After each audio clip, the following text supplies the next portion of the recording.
ભુજ શહેરમાં વરસાદમાં પરેશાન લોકોની સમસ્યાને જાણવાને બદલે ભુજનું હમીરસર તળાવને વધારવા માટે તલપાપડ બનેલા નગરપાલિકાના મહિલા પ્રમુખ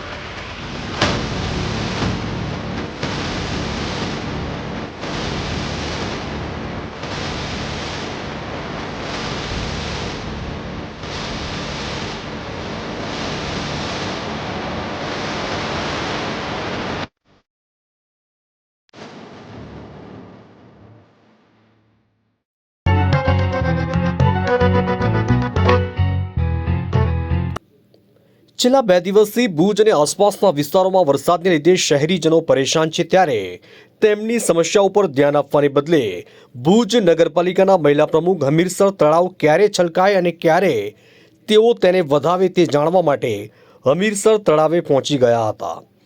ભુજ નગરપાલિકાના પ્રમુખ રશ્મિબેન સોલંકી મંગળવારે બપોરે ભારે વરસાદ વચ્ચે લોકોની પાસે જવાને બદલે હમીરસર તળાવે જોવા મળ્યા હતા।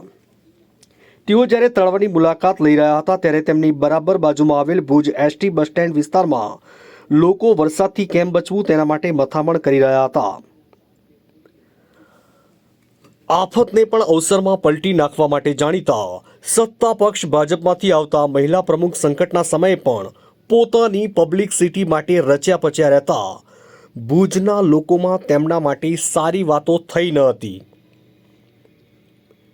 ભુજ સહિત સમગ્ર જિલ્લા ઉપર ભારે વરસાદી સંકટ તોડાઈ રહ્યું છે, ત્યારે નગર પ્રમુખ રશ્મિબેન સોલંકીની આવી ઓછી હરકતથી ભુજના લોકોને પણ આઘાત લાગ્યો હતો।